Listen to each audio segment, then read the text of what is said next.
সালাম আলাইকুম প্রিয় দর্শক, স্বাগত জানাচ্ছি আমার বাংলাদেশ আমার কথা উইথ বাইস্টার ফুয়াদ পডকাস্টে। আজকের আমাদের এই এপিসোডে মেহমান হচ্ছে আশিক চৌধুরী, যাকে আপনারা বিভিন্নভাবে চেনেন। সে কখনো বিমান থেকে লাফ দিয়ে নিচে পড়ে যাওয়ার আগে আবার বেঁচে যায়।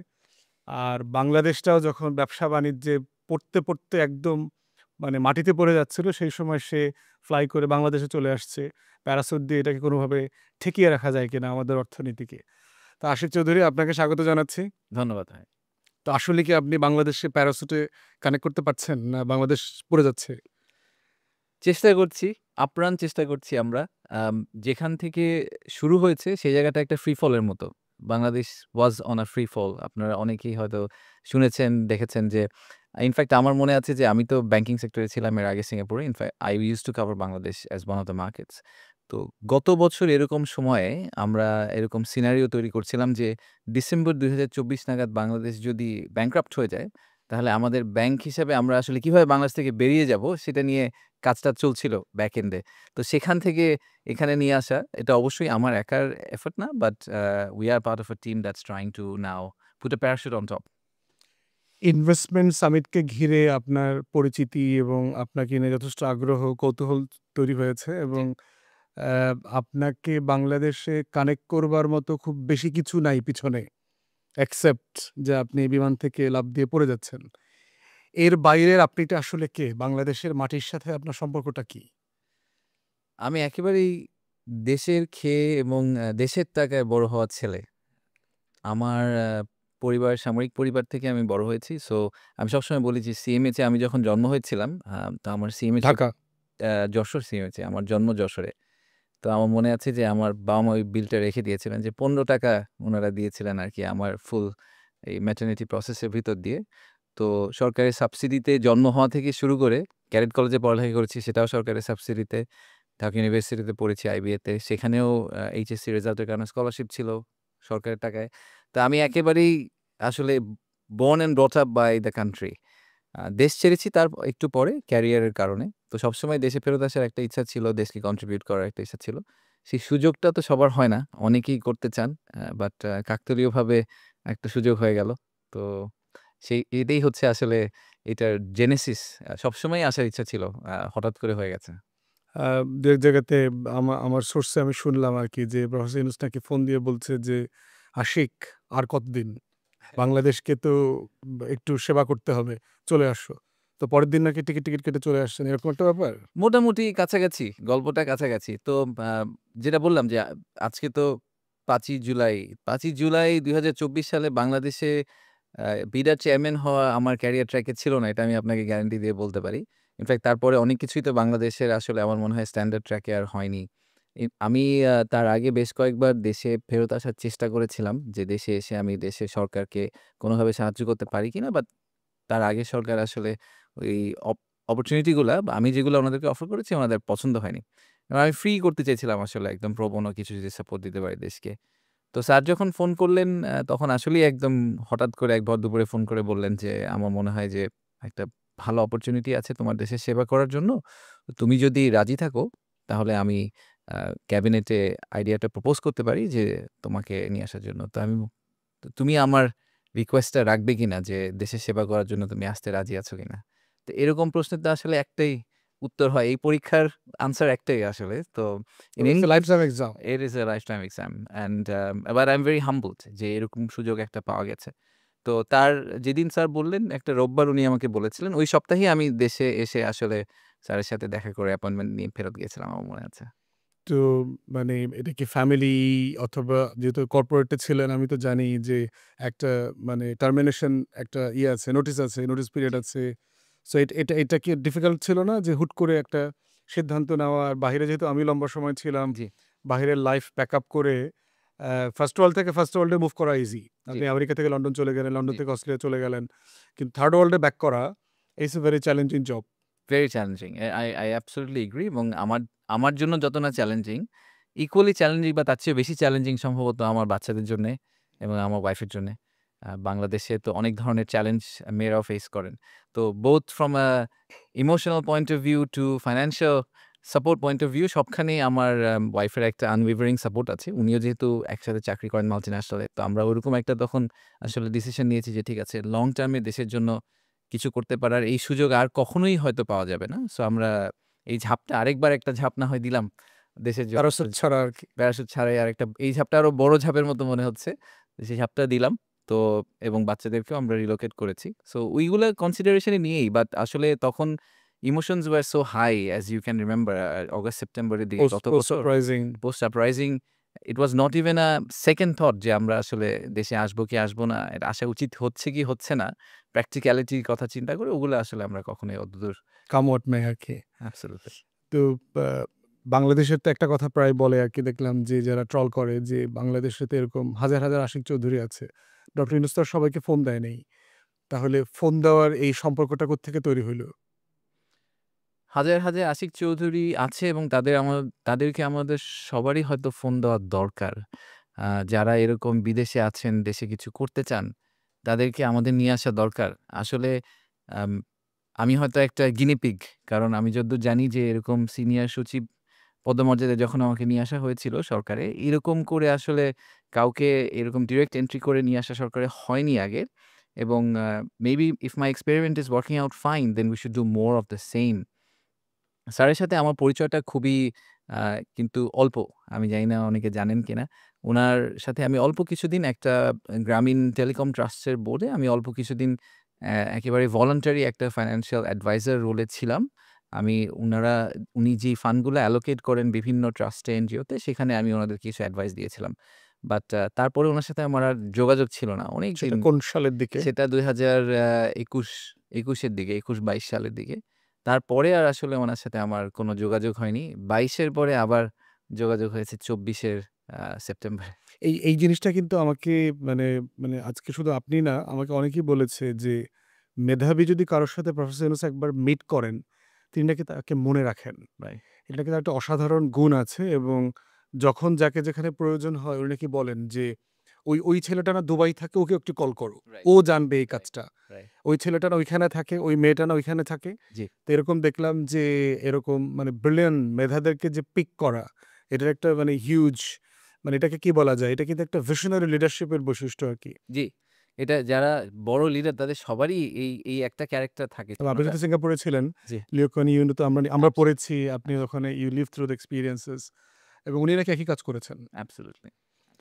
তো এখন হচ্ছে যে ফিরে আসার জায়গা থেকে বাংলাদেশে investment summit was like a hype kind of things hmm, এবং বাংলাদেশের একটা মহলে একটা ইমপ্রেশন তৈরি হয়েছে, ব্যাপারটা কি এরকম যে একটা সামিট হবে and billions of dollar would simply flow in. Hmm. তো কই কোনো টাকা তো আসলো না। রাইট, এখন প্রায়ই কথাটা বলা হয় যে কই সামিট তো একটা হইছে। এত গ্ল্যারিং মানে মানে ঝাঁকঝমকপূর্ণ একটা কনসার্ট করা হইলো। মানে হোয়াট হ্যাপেন্ড, মানে কি রাইট, হইল? রাইট।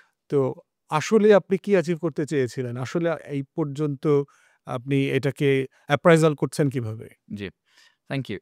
আসলে প্রথমত আমি ইনভেস্টমেন্ট টপিকটা has become very well debated and discussed. এটা আমাদের সবচেয়ে বড় সাফল্য আমার কাছে মনে হয়। We never seen it before, আমি কখনো দেখি নাই। অ্যাবসোলিউটলি আপনি যদি এভাবে চিন্তা করেন যে বিডা, বিডার কথা সবাই বলে। আমার মনে আছে যে আমি যেদিন ১ম আমার ওয়াইফকে গিয়ে বললাম, স্যার তো অপরচুনিটির কথা বলেছেন কিন্তু কোথায় আমাকে প্লেস করবেন ওটা বলেননি। তো পরে যখন উনি আমাকে বললেন যে এরকম তোমাকে আমি বিডার এক্সিকিউটিভ চেয়ারম্যান হিসাবে নিয়ে আসার কথা চিন্তা করছি। অ্যাপয়েন্টমেন্ট লেটার যখন দিলেন, তো তখন আমি যখন আমার ১ম ওয়াইফের কাছে নিয়ে গিয়েছিলাম, উনি বলছে, এটা কি জিনিস? What is BIDA?" মানে রেলেভেন্ট ছাড়া অলমোস্ট কেউ এই প্রতিষ্ঠানটার নামও জানে না ইনফ্যাক্ট। এক্সাক্টলি। সো ওই জায়গা থেকে আমরা শুরু করেছি। তো আমাদের ১ম একটা ইনভেস্টমেন্ট সামিটে একটু ফেরত যাই। সেটা হচ্ছে যে আমাদের ১ম একটা টার্গেট ছিল যে বাংলাদেশকে নিয়ে এত negativity, a areas of concern এবং আসলে ১ম দিকে আপনার মনে আছে কিনা যে আমাদের আমাদের কাউন্টার ন্যারেটিভ আ সোশ্যাল মিডিয়াতে পুশ করার জন্য অনেকেই কাজ করছিলেন যে বাংলাদেশ ধ্বংস হয়ে যাচ্ছে, খুব খারাপ দিকে চলে যাচ্ছে।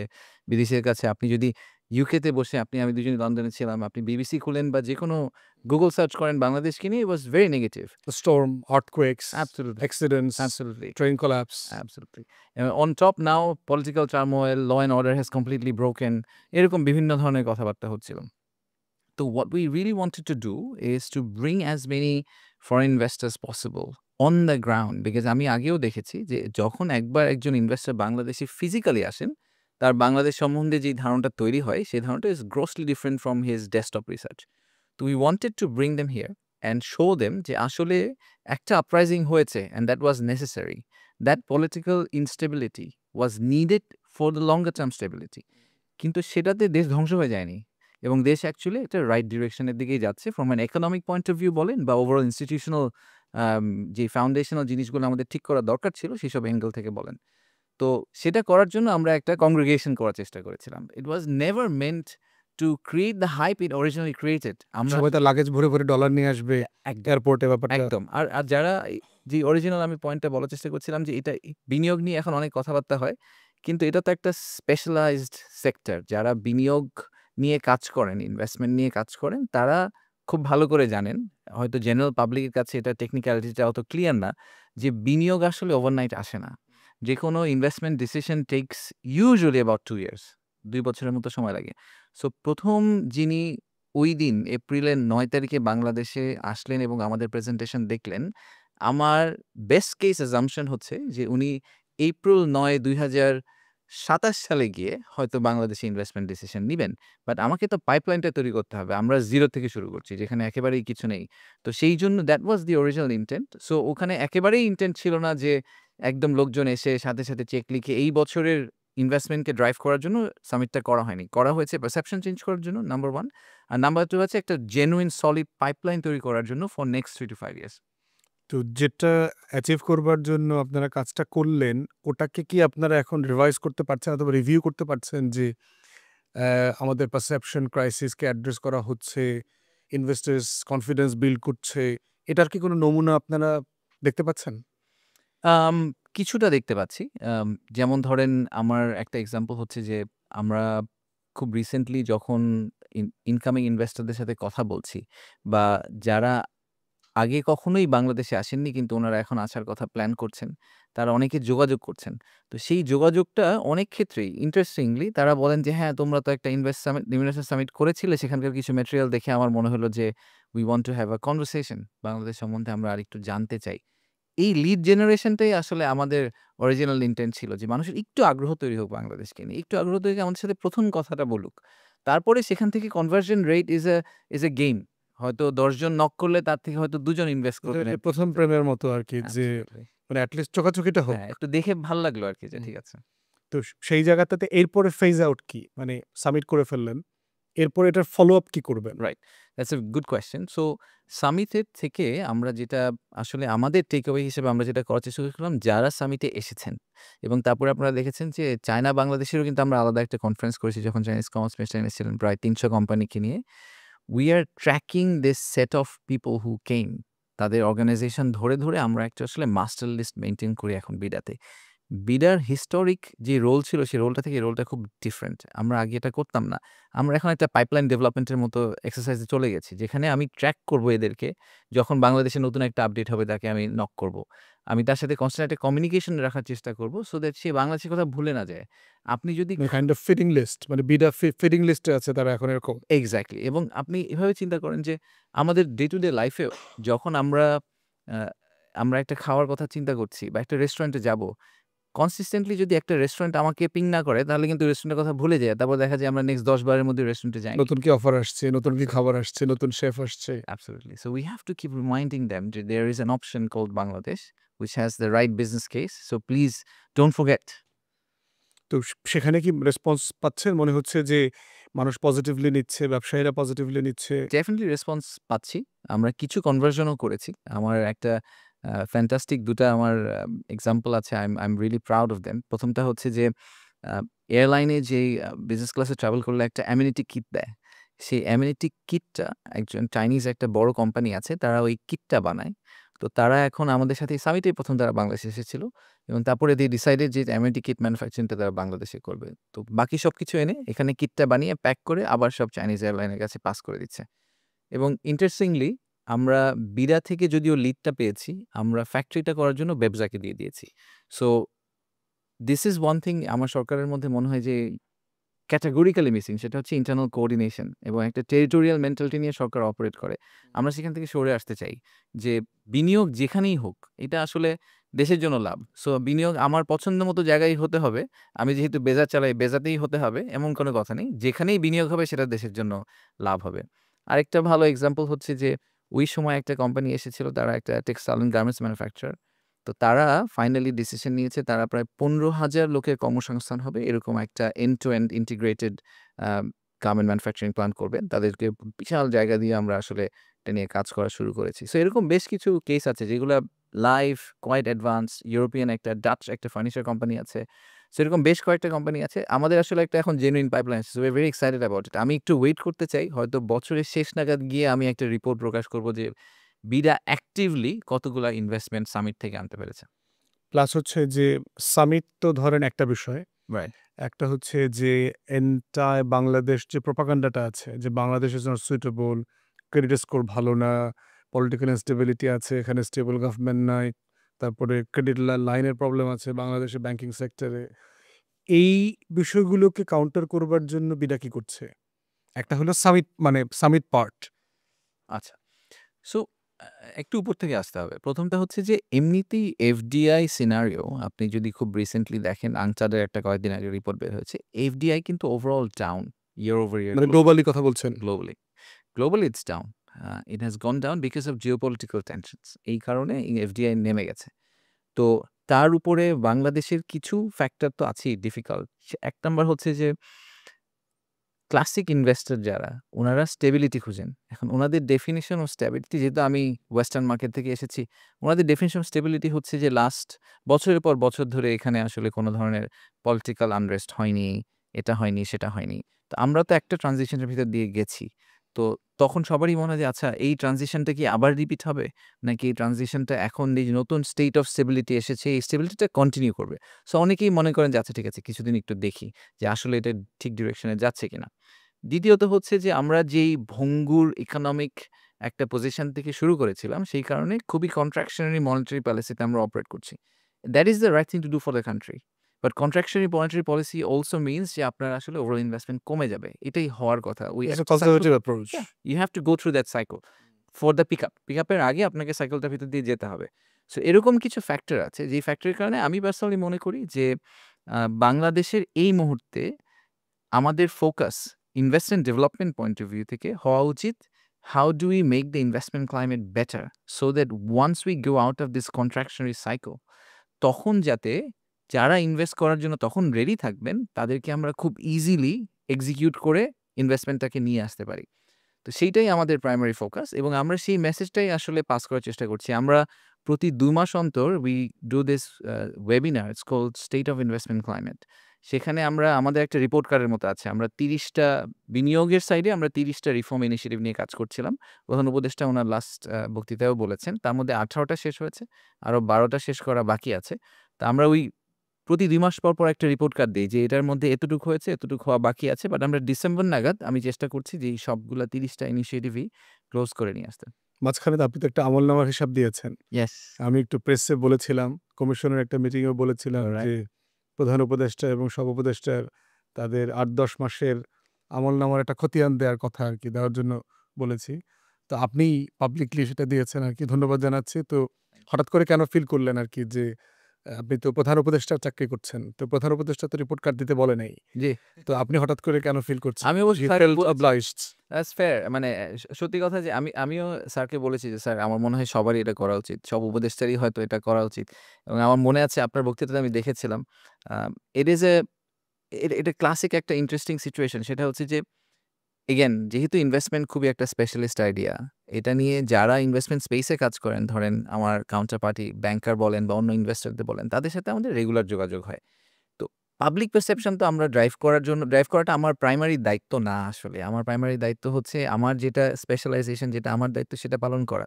কিন্তু যেহেতু এটা এখন একটা হট টপিক হয়ে গেছে। সেই কারণে আপনার পয়েন্টার থেকে আপনার ভাষণের পরেই কিন্তু ইনফ্যাক্ট আপনার ওই ডেলিবারেশন এর পরে আমার মনে হলো যে ঠিক আছে। আমরা এতদিন খুলি ইনভেস্টরদেরকে বলে এসেছি আমরা কি করছি, বাট আমি জেনারেল পাবলিককেও বলতে চাই আমরা কি করছি, বিকজ যেহেতু এই ব্যাপারে উনাদের আগ্রহ আছে। আমরা এটা আবারও ৬ মাস পরে আরেকবার আমলনামার একটা রিফ্রেশ দিব 2.0 যে আমরা তোমাকে কিছু বলতে হবে না, এমনি দিয়ে দিবেন। আপনার আশা করছি এবার আপনাকে বলতে হবে না, বাট আপনি আমার মনে করিয়ে দিন যদি আমি ঠিকভাবে না। Certainly we shall do that. একটা বিষয় হচ্ছে যে বিডা আমাদের হিস্টোরিক্যালি দেখেছি যে আমলারা চালাতো। জি। এবং প্রিটি মাচ সম্ভবত একটা রুলসও আছে যে এখানে মানে এই লেভেলে আমলাদের এই লেভেল থেকে আসতে হবে, এই লেভেলে আমলাদের ওই লেভেল থেকে আসতে হবে। আমি তো একটা প্রফেশনাল কাজে বিডাতে গিয়েছি এবং দেখলাম যে সব সিনিয়র সেক্রেটারি, অ্যাডিশনাল সেক্রেটারি এই সেই হ্যান-ত্যান দেখলাম এবং মানে অবভিয়াসলি মানে আমার একটু খুঁতখুঁত টাইপের লোক তো সবকিছুকে কোয়েশ্চেন ট্রিগার করে যে এই বেচারা একটা প্রজাতন্ত্রের কর্মচারী, এই লোক ব্যবসার কি বুঝে? অথচ বলা হচ্ছে এখানে বিজনেস প্রমোট করবার জন্য ইনভেস্টমেন্ট ক্লাইমেট তৈরি করবে এইসব কাজ-টাজ। যে লোকটা জীবনে কোনোদিন ৳২ ব্যবসা করে নাই, সেই কাজটা কিভাবে করা সম্ভব? ইভেন আমার মনে আছে সালমান এফ রহমানের একটা ইন্টারভিউতে সে যখন ইনভেস্টমেন্ট অ্যাডভাইজার ছিল হাসিনার, সে বলতো যে আমি সিম্পলি বিডাকে মুভ করাইতে পারতেছি না। টোটাল আমলা লেড মানে তার ফ্রাস্ট্রেশনটা সে ওখানে বলেছে। তো সেই জায়গাতে বিডার লিডারশিপে কি আপনি কি চ্যালেঞ্জ ফেস করছেন অথবা এটাকে অ্যাড্রেস কিভাবে করছেন? সো তুরস্কতে যেটা ওরা করে, আমার কাউন্টার পার্টি যিনি আছেন, উনারা একটা অ্যাডভাইজারি রোলের মতো একটা জিনিস চালু করেছেন যে বিভিন্ন দেশে এবং অনেক দেশে ওনাদের মাল্টিপল আছে। ফর এক্সাম্পল আমেরিকায় ওনাদের লস এঞ্জেলসে একজন অ্যাডভাইজার আছেন, নিউ ইয়র্কে একজন আছেন। এই অ্যাডভাইজাররা আর usually nationals of that country. So জাপানে আমি একটা এক্সাম্পল দিই যে আমরা যদি এরকম করতে পারি যে জাপানে আমাদের বাংলাদেশের যিনি অ্যাম্বাসেডর ছিলেন, যে জাপানি ভদ্রলোক বাংলাদেশে একসময় ছিলেন, উনি এখন রিটায়ার করে জাপান চলে গেছেন। তো তাকে যদি আমি আমার অ্যাডভাইজার হিসেবে নিয়োগ করি, উনার ওই নেটওয়ার্কটা আছে। আবার বাংলাদেশকেও উনি চিনেন চেনেন। Enough to sell Bangladesh. তো আমরা এরকম টপ 5 or 7 কান্ট্রিজ যেগুলা থেকে বাংলাদেশে ইনভেস্টমেন্ট আসার সম্ভাবনা সবচেয়ে বেশি, এরকম কয়েকটা দেশে আমরা এরকম অ্যাডভাইজার নিয়োগ করার কথা চিন্তা করছি, যারা আসলে ডিরেক্টলি বিদেশের সাথে কানেক্টেড হবেন এবং তারা তখন ওই কানেক্টিভিটিটাকে মেইনটেইন করতে পারবেন, নেটওয়ার্কটাকে মেইনটেইন করতে পারবেন। আর দ্বিতীয় একটা জিনিস করছি, এটা নিয়ে হয়তো পেপার অলরেডি একটু লেখালেখি হয়েছে। আমরা আশা করছি অগাস্টের ১ তারিখ থেকে বা লেটেস্ট মেবি সেপ্টেম্বর ১ তারিখ থেকে চালু করে দিতে পারবো। সেটা হচ্ছে আমরা একটা ইনসেনটিভ স্কিম চালু করছি। যেকোনো বাংলাদেশী নাগরিক, উনি নন রেসিডেন্টও হতে পারেন, রেসিডেন্ট বাংলাদেশীও হতে পারেন। উনি যদি ইনভেস্টমেন্ট নিয়ে আসেন, ঠিক যেভাবে রেমিটেন্স নিয়ে আসার জন্য একটা ক্যাশব্যাক আছে, এরকম ইনভেস্টমেন্ট নিয়ে আসার জন্য একটা 1.5% ক্যাশব্যাক আমরা প্রোগ্রাম চালু করার কথা টোটাল চিন্তা করছি। Investment total investment. That's huge. So আপনি যদি $100 মিলিয়ন নিয়ে আসেন, you get $1.5 million basically. So we really want to democratize investment process. So যে মানে কেউ এটা করতে পারেন। তাহলে ইনভেস্টর মানে ভাবতে পারে কিনা যে আমি ১০০ মিলিয়ন ইনভেস্ট করলাম, কিন্তু আপনি কাগজপত্রে $৯.৫ মিলিয়ন ইনভেস্ট করালেন, বাকিটা আবার ফেরত দিয়ে দিলেন। ব্যাপারটা কিরকম হবে? না, ব্যাপারটা ঠিক এরকম না। এটা তো কিছু ক্রাইটেরিয়া সেট করেছি আমরা যে এটা একজন ইন্ডিভিজুয়াল হতে হবে, একটা ইনস্টিটিউশন হতে পারবে না। উনি আবার ওই ইনভেস্টমেন্টের শেয়ার হোল্ডার হতে পারবেন না। তাহলে তো আসলে ইটস মানে চক্র হয়ে যাবে। সাইক্লিক্যাল সাইকেল হয়ে গেল, তাই না? তো ওরকম বাদ দিয়ে একদম জেনুইন ধরেন একজন, আমরা এরকম অনেক দেখেছি। আমি যখন চায়নায় গিয়েছিলাম, যিনি চায়নাতে একটা পিকিং ইউনিভার্সিটির টিচার। উনার চাইনিজ কমিউনিটিতে খুব ভালো হোল্ড আছে। উনি অনেক ব্যবসায়ীকে চিনেন। তো উনি যদি একটা ব্যবসা বাংলাদেশে নিয়ে আসতে পারেন, why should we not recognize his effort? তো সেইখানে আমরা যদি 1.5% দিয়ে দিতে পারি, সো ১০০ মিলিয়ন ঢুকলো বাংলাদেশে ইনভেস্টমেন্ট হিসেবে। সরকার থেকে আমরা শতকরা ১.৫%, ঠিক যেভাবে আমরা রেমিটেন্সের জন্য ক্যাশব্যাক দিই, ওভাবে আমরা উনাকে ওটা দিয়ে দেব। আরেকটা বিষয় যেমন ধরেন আমরা দেখেছি যে গ্লোবালি প্রমিনেন্ট স্টারদেরকে বিভিন্ন সময় ইউজ করা হয়। রাইট, ধরেন জাতিসংঘে অ্যাম্বাসেডর করে পাঠায় রাইট। বিভিন্ন ইস্যুতে ক্রাইসিস হ্যান্ডেল করবার জন্য অথবা নেগোসিয়েশনের জন্য ইউজ করে। তো আমাদের যে নেগেটিভ পারসেপশন আছে as a country and nation, জি। সেই জায়গাতে কি আপনারা এটা কখনো বিবেচনা করেছেন যে আমরা এরকম কোনো গ্লোবাল সেলিব্রিটিকে ইউজ করতে পারি কিনা, যাকে ওয়েস্টার্ন ওয়ার্ল্ডে পারসেপশন অ্যাড্রেস করবার জন্য কাজে লাগানো যেতে পারে? Very fair idea. আমার মনে হয় যে অবশ্যই আমাদের সেটা করা উচিত। ইনফ্যাক্ট গ্লোবাল সেলিব্রিটির আগে আমি বলব যে কোয়াজি গ্লোবাল এবং Bangladeshi celebrity, let's take Hamza as an example. I genuinely think people like Hamza Chowdhury we can, আসলে কি একটা দেশের পারসেপশন আপনি যখন দেখবেন যে কোরিয়া নিয়ে এখন এত কথাবার্তা হয়, it is not only, you don't only export the business case, but you also export the culture of the country, right? So আমাদের ক্ষেত্রে কিন্তু আমরা ওটা ঠিকভাবে এখনো করে উঠতে পারিনি। যে বাংলাদেশ নিয়ে যখন একটা পজিটিভ ইনভেস্টমেন্ট পারসেপশন তৈরি করতে হবে, সেটা করার জন্য শুধু আমাকে এই অর্থনৈতিক দিকটা দেখলেই হবে না। এটার সাথে, সাথে আমাকে বাকি জিনিসগুলাও দেখতে পারতে হবে। কারণ ইনভেস্টর যখন আসবেন উনি চিন্তা করবেন যে আমার একটা স্টাফ পুল থাকবে। সেই স্টাফ পুল বাংলাদেশে কি আদৌ সাস্টেইন করতে পারবে কিনা? বাংলাদেশী একটা স্টাফ পুল কি আমি নিয়ে তাদেরকে নিয়ে কাজ করতে পারবো কিনা? So overall it's a immersive experience. It's not only just on paper. হুম। সেই জায়গাটাতে আমাদের অনেক কিছু করার আছে including using some global ambassadors definitely. এবং আমরা যেটা বিভিন্ন দেশের মানে বাস্তবতায় দেখেছি আরকি যে আপনি যেটা এক্সাম্পল জাপান এবং টার্কির কথাটা দিয়েছেন, ইটস ভেরি টেকনিক্যাল এক্সপার্টিজ। জি, একই কাজ তো মানে মানে অফেন্সিভলি করার সুযোগ আছে কিনা? যেটা আমি এর আগে আপনাকে বললাম যে, যেমন স্যামসাং এর কাছে আপনাদের হুম, ডেলিগেশন যাওয়া, রাইট। যে রিয়েলি হোয়াট হ্যাপেন্ড ইন জি, 2020 12, 13 whatever, মানে আমরা রিয়েলি মানে সরি, উই রিগ্রেট জি। About the decision. Is there any other way that you can revisit the decision to invest? মানে এইরকমও ধরেন ১০ টা কোম্পানি, ২০ টা কোম্পানি যারা কোনো না কোনো ফর্মে, যেটা আপনি বলেছেন যে মানে ইনটেনশন পাইপলাইন তৈরি করা। absolutely. তো এইরকম স্যামসাং টাইপের কোম্পানির কাছে মানে অফেন্সিভলি রিচ আউট করবার সুযোগ সুযোগ আছে বিডার কিনা? আছে কিনা? সুযোগ আছে। আম যথেষ্ট ক্যাপাসিটি এবং রিসোর্স আছে কিনা সেটা নিয়ে আমার একটু কোয়েশ্চেন মার্ক আছে। Um investment usually flows through anchor investors. এটা সবাই জানে। যেকোনো বড় দেশ হলেও ধরেন আজকে যদি আমি টার্কির এক্সাম্পল দিলাম মাত্র, কোরিয়ার ক্ষেত্রে স্যামসাং, আম যখন ভিয়েতনামে ইনভেস্টমেন্ট ঢুকেছে কোরিয়ান, স্যামসাং কিন্তু লিড করেছে। তো সবসময়ই এরকম ১ টা ২ টা বড় কোম্পানিকে আপনার টার্গেট করতে হবে এবং তাদেরকে যদি আপনি ল্যান্ড করাতে পারেন, ইকোসিস্টেম উইল ফলো। তার সাপ্লাই চেইন উইল ফলো, তার অ্যাক্সেসরিজ উইল ফলো, অনেকেই ফলো করবে। তো অ্যাবসোলিউটলি অফেন্সিভ হওয়ার সুযোগ আছে এবং করা আমাদের হওয়া উচিত। প্রশ্ন হচ্ছে এটা কে করবে এবং সেটা যদি সেটা বিডাই করে, বিডার সেটা করার মতো ক্ষমতা এবং লোকবল আছে কিনা? তো বিডার ক্লাসিক যে রোলটা ছিল, সেটা ছিল একটা পোস্ট অফিসের মতো। আপনি বিডায় এসে রেজিস্ট্রেশন করবেন। আপনি যদি বিদেশি কোম্পানি বাংলাদেশে ব্যবসা করতে চান, তাহলে বিডায় আপনি একটা রেজিস্ট্রেশন করবেন। সো আপনি একটা এডিশনাল স্টেপ এড করেছেন। এটা থেকে কিন্তু ব্যুরোক্রেসি কোনো আরকি। It's kind of bureaucracy. Absolutely. But core বিডার যে রেসপন্সিবিলিটি থাকা উচিত, যেটা আপনার যেটার কথা আপনি বলছেন, সেটার জন্য কিন্তু কোনো ডিপার্টমেন্ট নেই বিডাতে। বিডাতে ডিপার্টমেন্ট আছে রেজিস্ট্রেশনের জন্য। বিডাতে ডিপার্টমেন্ট আছে আইপিইপি আ ইস্যু করার জন্য। তো সেখান থেকে সরে এসে আমরা এখন বিরাট সাংগঠনিক কাঠামো যেটা অর্গানোগ্রাম সেটাকে আমরা রিফ্রেশ করার চেষ্টা করছি। এটা নিয়ে একটা প্রজেক্ট এই মুহূর্তে চলছে যেখানে ঠিক ব্যাংকে যেটা হয় যে আপনার একটা অপস টিম থাকে, সেটাকে আমরা ব্যাক অফিস বলি। আর যারা ক্লায়েন্ট হান্ট করার চেষ্টা করে, আমরা হান্টার ফার্মার বলি ব্যাংকে। ফার্মার হচ্ছে যারা অলরেডি ক্লায়েন্ট যারা আছে তাদেরকে আমি কিভাবে নার্চার করব। আর হান্টার হচ্ছে যারা নতুন ক্লায়েন্ট গিয়ে খুঁজে নিয়ে আসবে। সো আমরা বিডাতে এরকম একটা হান্টার সেটআপ তৈরি করার চেষ্টা করছি এবং আমার প্রেফারেন্স হচ্ছে যে এই হান্টার গ্রুপে মোস্টলি আসলে প্রাইভেট সেক্টর থেকে লোকজন থাকবে। আমরা একটা সেকেন্ডম্যান বা একটা এক্সচেঞ্জ প্রোগ্রাম মতো দাঁড় করাবো। ইনফ্যাক্ট আমরা এই মুহূর্তে একটা রিক্রুটমেন্ট প্রসেস এর দিকে যাচ্ছি এক্সপেরিমেন্টালি। যে লেটস টেক অ্যান এক্সাম্পল যে আ বাংলাদেশে একটা লোকাল ব্যাংকে একজন রিলেশনশিপ ম্যানেজার যিনি কাজ করেন কর্পোরেট রিলেশনশিপ ম্যানেজার, তাকে আমি ২ বছরের জন্য বিদায় নিয়ে আসলাম। তো তাতে উনার কি লাভ হলো? উনি সরকারের হয়ে কাজ করলেন, ন্যাশনাল সার্ভিস করলেন ঠিক যেরকম আমি এখন করছি। ২ বছর পরে উনি আবার ওই ব্যাংকেই ফেরত চলে যাবেন। উনি সিনিয়রিটি রিটেইন করবেন। এই ২ বছর উনার যাবতীয় বেনিফিট এবং পে প্যাকেজ যেটা সেটা বিডার ক্যারি করবে আগের সাথে ম্যাচ করেই। সো উনাকে একটা পে কাট নিয়ে এখানে আসতে হবে না। উনি সেইম বেনিফিটস এ থাকবেন। উনি ২ বছর পর আবার প্রাইভেট সেক্টরে ফেরত চলে যাবেন। It's a very common practice in western world. আপনি জানেন, আপনি ইউকে তে ছিলেন। ইউকে, ইউএসএ এগুলা খুব কমনলি হয় যে প্রাইভেট সেক্টর থেকে লোকজন সরকারে এসে কাজ করে আবার ফেরত চলে যায়। So we are trying to create that model. একটা বিষয় হলো যে আমাদের অর্থনীতিতে সেক্টর এক্সপানশন এর একটা বিতর্ক আছে হুম, যে আর কতদিন আমরা দর্জিগিরি করব আরকি। রাইট। আমার তো নতুন কোনো ইন্ডাস্ট্রি ডেভেলপ করে নাই।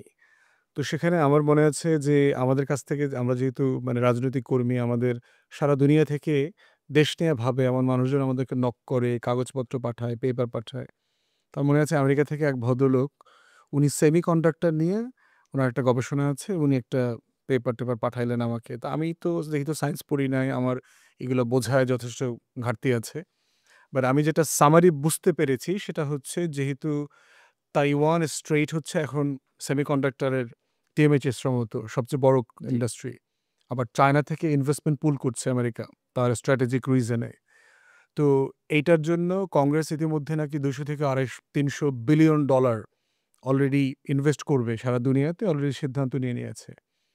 তো সেই জায়গাতে এইরকম একটা ইন্ডাস্ট্রি থেকে যদি প্রফেসর ইউনূসের মতো একটা লোককে কাজে লাগায় আমরা নেগোশিয়েট করতে পারি, ওই ইউনিভার্সিটি প্রফেসর বোধ করছেন যে বাংলাদেশ চাইলে মিনিমাম $65 বিলিয়ন ইনভেস্টমেন্ট পুল করতে পারবে। প্রফেসর ইউনূসের যে আপনার যে অ্যাক্সেস আছে, যে নেটওয়ার্ক আছে। রাইট। তো এইরকম নতুন খাত, আইটি এর একটা ব্যাপার, একটা বড় জায়গা। আমাদের লক্ষ লক্ষ ছেলেমেয়েরা ফ্রিল্যান্সিং করছে, ভালো টাকা পয়সাও কামাচ্ছে, কিন্তু পেপলটা পর্যন্ত অ্যাক্সেস করা যায় না বাংলাদেশে। রাইট। সিম্পল জিনিস। এবং আমি নিজেও জানি, আমি আমার পার্সোনাল পরিচিত কয়েকজনের টাকা পয়সা এইটা সেটা করে এই লন্ডনের পরিচিতর সাথে ওর সাথে এক্সচেঞ্জ করায়, ওর অ্যাকাউন্টে আইনে আবার বাংলা টাকা করা, মানে জটিল কাজ করতে হয়েছে আর কি। তো এই সেক্টর এক্সপানশন পার্টিকুলারলি সেমিকন্ডাক্টর নিয়ে কি আপনাদের কোনো আলোচনা আপনারা করছেন? জি। Topical question. সেমিকন্ডাক্টর তো hot topic again. Semiconductor in fact global business এখন প্রায় $650 বিলিয়ন এর মতো ওর এবং তো নাম্বার 1 কোম্পানি, এবার এবার দেখলাম না গত বছর দেখি। TSMC জি। হ্যাঁ, এখন নাম্বার 1 কোম্পানি। তো এবং ২০৩০ এর মধ্যে ইন্ডাস্ট্রিটা প্রায় বলা হচ্ছে যে $1 ট্রিলিয়ন ওয়ার্থ হবে গ্লোবালি। বাংলাদেশের এই মুহূর্তে সেমিকন্ডাক্টরের total industry give or take রাফলি $20-30 মিলিয়ন মাত্র আমাদের total export. So huge opportunity, মানে এটার কোনো এন্ডলেস, মানে ধরেন we can easily consider 100x return out of this. তো আমরা জানুয়ারির ১ তারিখে সেমিকন্ডাক্টরের জন্য একটা ন্যাশনাল টাস্ক ফোর্স করেছিলাম। আমি অ্যাকচুয়ালি চেয়ার ছিলাম সেটার। সেখানে ৪ টা গ্রুপ থেকে লোকজনকে নেওয়া হয়েছিল। সরকার থেকে ৩ জন ছিলেন। আমি ছিলাম এনবিআর এর চেয়ারম্যান আর আইসিটি মিনিস্ট্রির সেক্রেটারি। একাডেমিয়া থেকে ৩ জনকে নেওয়া হয়েছিল, বুয়েটের ভিসি, এমআইএসটি এরকম করে। আ প্রাইভেট সেক্টর স্পেশালিস্ট যারা ইন্ডাস্ট্রিতে এগিয়ে আছেন বাংলাদেশে, উল কাসেম এনায়েত ভাই ফর এক্সাম্পল, উনাকে নেওয়া হয়েছিল, এরকম কয়েকজনকে নেওয়া হয়েছে। আর নন রেসিডেন্ট বাংলাদেশী যারা সিলিকন ভ্যালিতে আছেন, এরকম কয়েকজনকে নেওয়া হয়েছিল। So it's a 4 way group. এবং সেমিকন্ডাক্টর সাকসেসফুল হতে হলে এই প্রত্যেকটা পার্টিকে কিন্তু একটা রোল প্লে করতে হবে। তা নাহলে আমরা উইল গো নোহোয়্যার। তো সেই ন্যাশনাল টাস্ক ফোর্সটা এই জুলাইয়ের ১ তারিখে ৬ মাস পরে একটা রেকমেন্ডেশন সেট জমা দিয়েছে। টোটাল ২২ টি পদক্ষেপ নিয়ে রেকমেন্ডেশন সেট জমা দিয়েছে। কিভাবে how can be quickly ramp up into the industry, এবং সেটা ৩ ভাগে ভাগ করা। একটা হচ্ছে পলিসি ইন্টারভেনশন, একটা হচ্ছে স্কিল ডেভেলপমেন্ট, আর তৃতীয়টি হচ্ছে গ্লোবাল কানেক্টিভিটি। সো এই ৩ টা জায়গায় যদি আমরা ক্যাটেগরিক্যালি বলে দিয়েছি সরকারকে কি করতে হবে, সরকারের কি ইন্টারভেনশন লাগবে, আর বাকিটা আসলে ইন্ডাস্ট্রি নিজের মতো করে নিবে। সো সরকারকে কি রোলটা প্লে করতে হবে এটা খুব ক্লিয়ারলি বলা আছে। সো আমি এখন আশা করছি যে, আর এটা আসলে it's not a one day project, it's a long term exercise.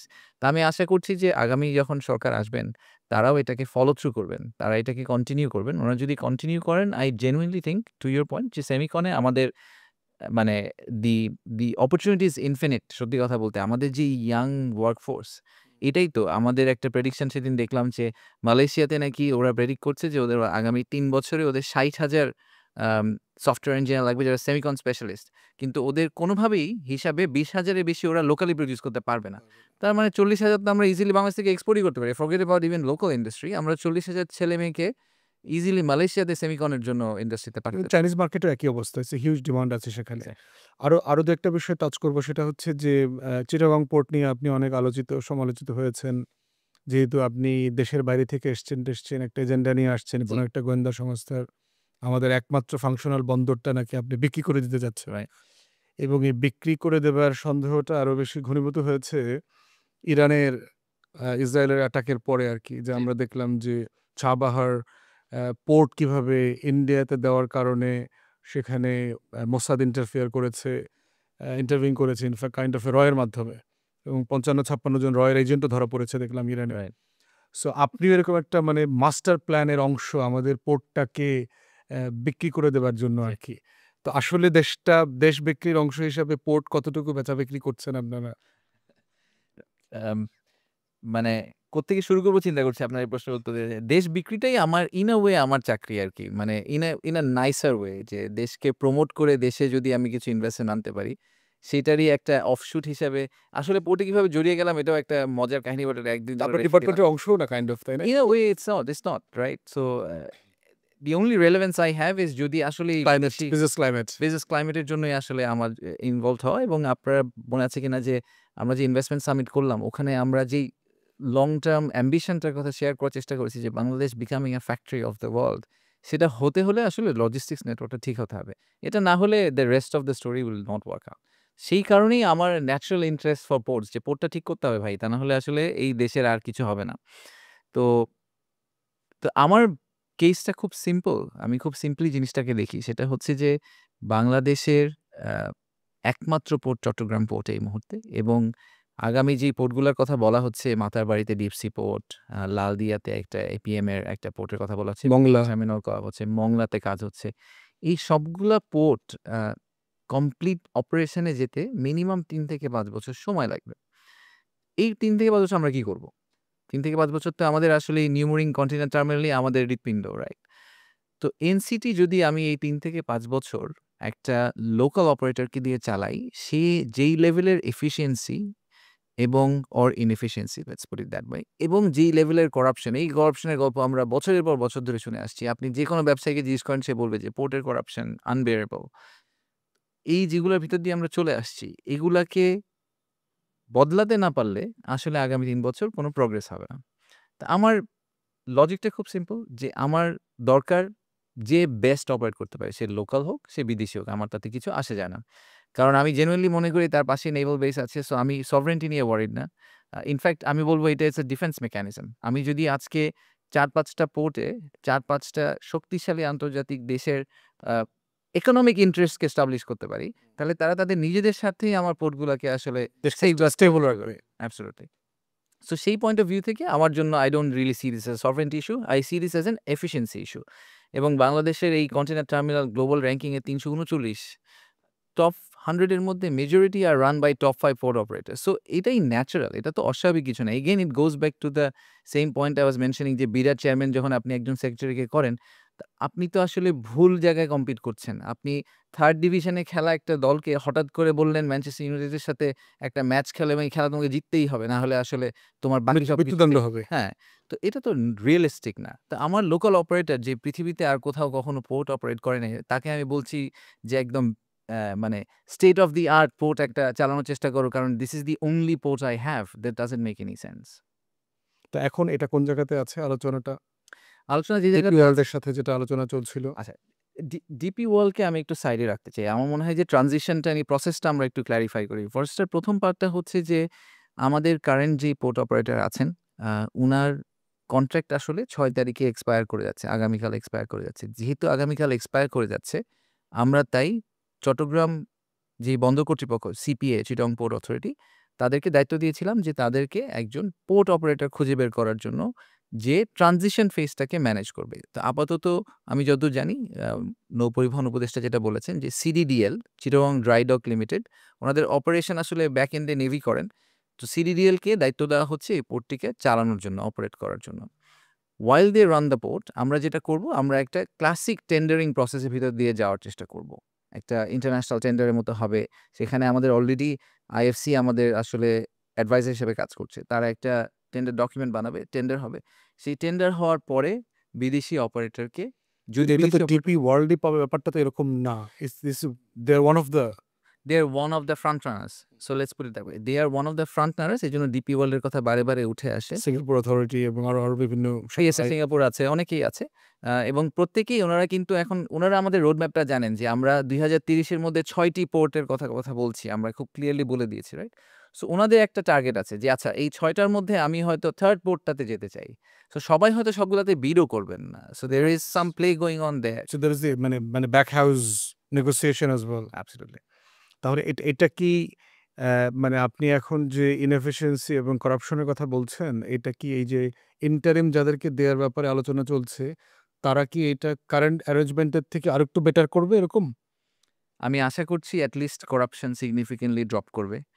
যেহেতু তারা আসলে একটি state owned entity. CDDL is owned by Bangladesh government.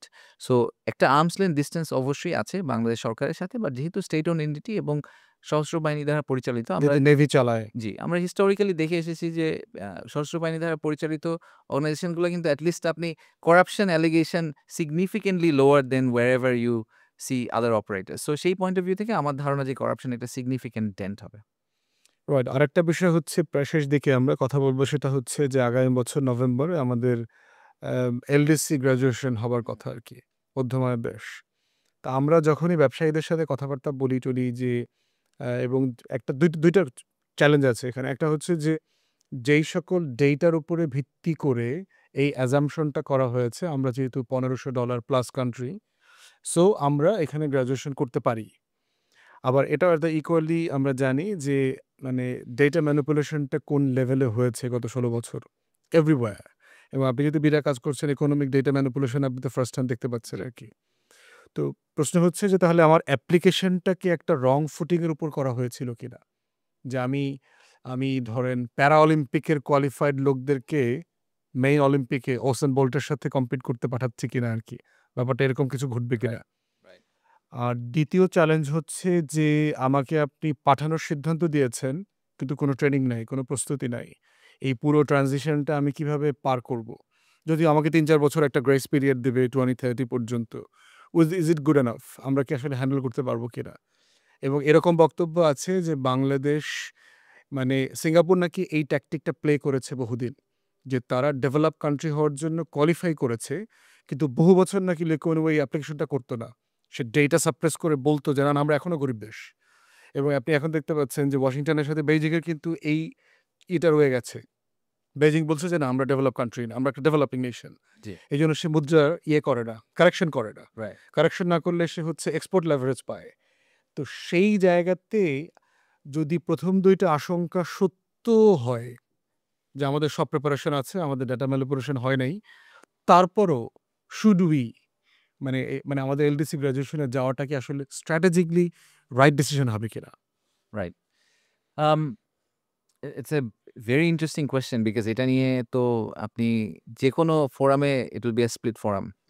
তো আপনার যে এক্সাম্পলটা, সেই এক্সাম্পল ধরে যদি আমি যাই, প্রিপারেশন এর যে অভাব আছে এতে আমার কোনো সন্দেহ নাই। আম আমরা যেই রেসটাতে এন্টার করার কথা বলছি, যেই গ্রুপে ঢোকার কথা বলছি, সেই গ্রুপের যারা যেভাবে অপারেট করেন তাদের সেই প্রস্তুতিমূলক কিছুই আমরা আসলে করিনি। তা আমাকে অলিম্পিকে পাঠানো হচ্ছে কিন্তু আমাকে কোনো ধরনের ফান্ডিংও দেওয়া হয়নি, আমাকে কোনো ধরনের প্রস্তুতি করানো হয়নি এবং এট দ্য সেম টাইম এই প্রস্তুতি করার জন্য যেই আম মানে সময়টা দরকার ছিল, সেই সময়টাও এখন অনেক কমে চলে এসেছে। বিকজ আমরা হ্যাঁ, উই ক্যান আর্গুই যে ডেটা ভুল ছিল। আম ডেটা তাহলে আপনাকে প্রায় 50% ডিসকাউন্ট করতে হবে আরকি আমাদের কারেন্ট ডেটা থেকে। বাট সেই যুক্তি দিয়ে তো আপনি আসলে ইন্টারন্যাশনাল ফোরামে গিয়ে আ দাঁড়িয়ে বলতে পারবেন না যে, "দেখেন আমাদের লাস্ট ১০ বছরের ডেটা ভুল। এই ডেটা সব তৈরি করতে হবে। এগুলা করে আমি আপনাকে বলতে পারবো আসলে আমি ১৫০০ র উপরে গেলাম কিনা।" টাফ কল বিকজ তখন আরো অনেক কিছুই চলে আসবে।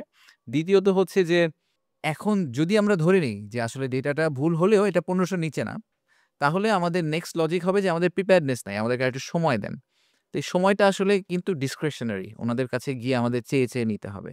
তো এই কারণে সরকার থেকে সবসময় বলা হয় যে, আমরা যদি প্র্যাকটিক্যালি মনেই না করি যে আমরা আগামী নভেম্বরে গ্র্যাজুয়েট করব না, তাহলে আসলে আমাদের কোনোদিনই প্রস্তুতি হবে না। ১ম, ১ম প্রেমিসটা হচ্ছে একদম হোল্ডিং প্রেমিস হচ্ছে যে উনারা তো বলতে পারেন যে, আপনারা সময় চেয়েছেন কিন্তু আমরা আপনাদের সময় দিলাম না। তো যদি উনারা না দেন, তো আমি কি বলব আমি খেলব না? সেটা তো হবে না। কারণ আমাকে তো গ্লোবাল ট্রেডে প্লে করতেই হবে। উনি যদি আমার গ্র্যাজুয়েট জোর করে করিয়ে দেন, তখন আমার কি হবে? কারণ থিওরিটিক্যালি তো আই গ্র্যাজুয়েট। সো ১ম প্রেমিস হচ্ছে we should prepare for November.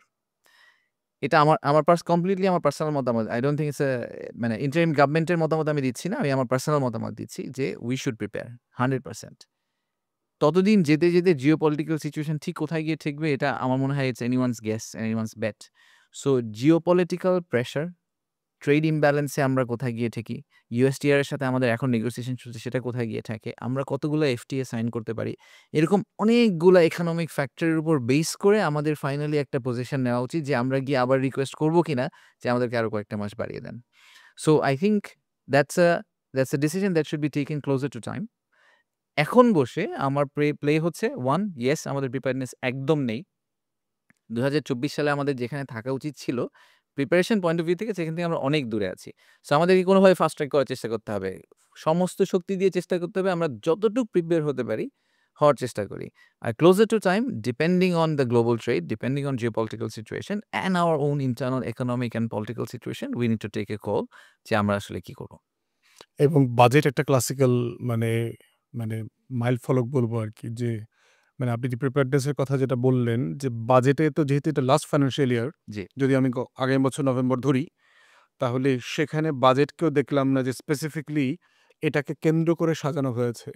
যেহেতু এলডিসি গ্র্যাজুয়েশন তো একটা জাতির মানে ইকোনমিক হিস্ট্রিতে তো একটা মানে বিশাল মানে ব্যাপার। বড় ব্যাপার। জি, তো তো সেখানে লাস্ট ফাইন্যান্সিয়াল ইয়ারটাকে কি আমি ওটাকে আসলে টার্গেট করে ধরলাম কিনা? এরকম কোনো রিফ্লেকশনে কিন্তু আমি ব্যক্তিগতভাবে আমি তো অর্থনীতি তো ভালো বুঝি না, বাট আমার জি, কমন সেন্সের জায়গা থেকে আমি সেটা দেখতে পাই নাই। জি। না, and budget is a great topic যেটা also gives us an indication যে আসলে আমাদের preparedness কতদূর। দেখেন এখনো বাজেটে আমার কিন্তু বাজেট সাপোর্ট লাগে মাল্টিল্যাটারাল থেকে। That is very unfortunate. আপনি ইনফ্রাস্ট্রাকচার ডেভেলপমেন্টের জন্য যদি মাল্টিল্যাটারাল থেকে টাকা নেন, ফ্যান্টাস্টিক। আপনি একটা এমআরটি লাইন করবেন, আপনি একটা রাস্তা করবেন, একটা ব্রিজ করবেন, ভেরি গুড। বাট আপনার যদি সরকারের কর্মকর্তাদের বেতন দেওয়ার জন্য লোন নেওয়া লাগে, এই লোনের টাকা আপনি কিভাবে ফেরত দিবেন? তা আমরা কস্ট এখনো অফসেট কিন্তু করবে না। এক্সাক্টলি তার you কোনো রেভিনিউ নাই can't তো। borrow to run your expenses. That's not the right way of running a country. কিন্তু আমরা কিন্তু এখনো ওই জায়গায় আছি। সো আমাদের এখনো অনেক দূর বাকি আছে ডেফিনিটলি। আমি so I echo the concern from investment community and also a lot of economists যে আমাদের preparedness এর অভাব আছে। But we have to also accept that someday this will happen and that's why we should probably try. শেষের দিকে একেবারে তো ২-১ টা কুইক কোয়েশ্চেন। একটা হচ্ছে যে এপ্রিলে নির্বাচন হওয়ার একটা সম্ভাবনা আছে। প্রফেসর ইউনূস বলে দিয়ে গেছেন এবং বিয়ন্ড জুন মানে সে আর থাকছে না। দ্যাটস দ্য মানে মানে কাট অফ পয়েন্ট আরকি। তো জুনের বিয়ন্ড কি আশিক চৌধুরী বিদায় থাকবে? সেটা তো দেশের সিদ্ধান্ত। আমার সিদ্ধান্ত না মনে হয়। আম আমার অফিসিয়াল কন্ট্রাক্ট ২০২৬ সালের অক্টোবর পর্যন্ত ২ বছরের কন্ট্রাক্ট। আম ভেরি কমন বাইরের দেশে যে প্রাইভেট সেক্টর থেকে মানুষ আসেন, আবার প্রাইভেট সেক্টরে ফিরে চলে যান। সেটাই আমার ইনিশিয়াল হোল্ডিং পজিশন। আর যখন ইলেকশন হবে তখন দেশ কি চায়, আসলে ট্রানজিশনটা কিভাবে হয় এগুলা too far away for me to say. So আপাতত আমার যেটা ধরে আমি কাজ করছি সেটা হচ্ছে যে অন্তর্বর্তীকালীন সরকার আমাকে অ্যাপয়েন্ট করেছে। সো অন্তর্বর্তীকালীন সরকারের সাথেই হয়তো আমার অ্যাপয়েন্টমেন্টটা শেষ হয়ে যাবে। সো আমি যা দেশের জন্য রিফর্ম করতে চাই বা যা কন্ট্রিবিউশন করতে চাই, I want to do it before the election. তো ফিরে যাওয়া মানে কি মানে দেশ ছেড়ে একেবারে চলে যাওয়া না দেশে থাকা হবে তারপরে? যদি বিদায় থাকা না হয়? দেশ থেকে যদি বের করে না দেয় তাহলে দেশে থাকার ইচ্ছা আছে। সো দেখা যাক। রাইট। আর হচ্ছে ইলেক্টেড গভর্নমেন্টের সাথে কাজ করবার ব্যাপারে রিজার্ভেশন, আগ্রহ কোনো কিছু আছে ভেবেছেন এখনো? অত ডিপলি ভাবিনি। আম অ্যাজ আমার ১ম হচ্ছে যে আমাকে আসলে যে জিনিসটা আমরা আগেও দেখেছি সেটা এবার হবে কিনা জানি না। সেটা হচ্ছে প্রিন্সিপালের ক্ষেত্রে আমি আসলে কম্প্রোমাইজ করতে রাজি না। they have to allow me to keep national interest at first, integrity as well. So আমার কিছু নিজের বার আছে যে বারগুলা ওই ওই বাউন্ডারি গুলা যদি ওনারা আমাকে সেট করতে দেন এবং এখন আমি যে ফ্রি উইল নিয়ে কাজ করি, যে ইন্ডিপেন্ডেন্স নিয়ে কাজ করি এবং যেহেতু আমার রিপোর্টিং বস প্রফেসর ইউনুস, সো আমার জন্য life is actually much easier in a way. আমার বসকে নিয়ে চিন্তা করতে হয় না। আমি জানি যে আমি ঠিক ডিসিশন নিচ্ছি আর উনি ওটাকে এন্ডোর্স করবেন।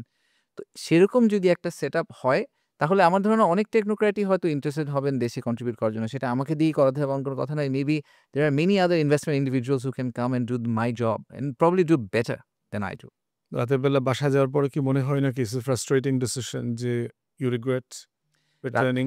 রাতের বেলা বাসায় যাওয়ার পর ১ম যেটা হয় সেটা হচ্ছে যে সরকার আজকে যেসব ভুলগুলা করল, সেই ভুলগুলার জবাবদিহিতা আমার ওয়াইফকে দিতে হয়। তো এটা সরকারি চাকরি করার একটা interesting conundrum. Collective responsibility, Collective cabinet responsibility. Yes. Responsibility, No collective credit, but definitely collective downside responsibility. Liability. Absolutely. So so গিয়ে আমার প্রায়ই মনে হয় যে কি যে করছি। রাজনীতি করবেন? আ আমি আসলে classic professional. I would like to stay as a technocrat.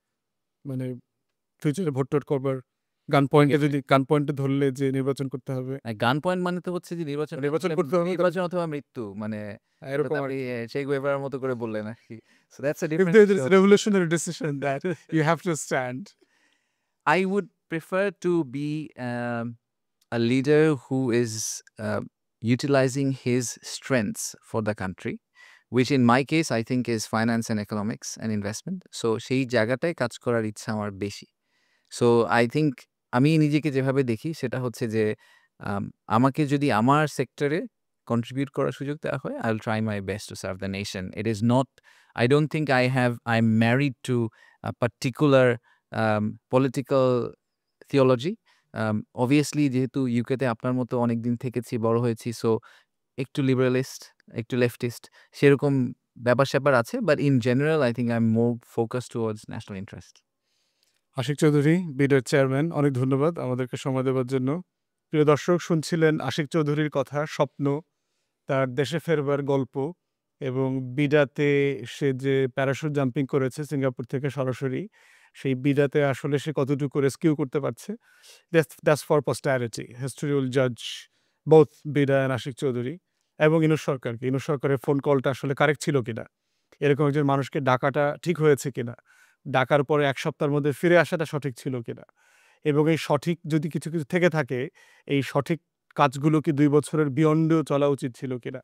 And there will be lot of questions and debates and I hope যে ফিউচারে কোনো একদিন এইটার রেফারেন্স ধরে আশিক চৌধুরীকে আমরা আবার জিজ্ঞাসাবাদ করব, আবার তাকে রিমান্ডে নেওয়া হবে কেন তিনি প্যারাশুট জাম্পিংয়ে ফেল করেছেন অথবা আরও বেশি সফল হওয়ার সুযোগ থেকে দেশকে বঞ্চিত করেছেন।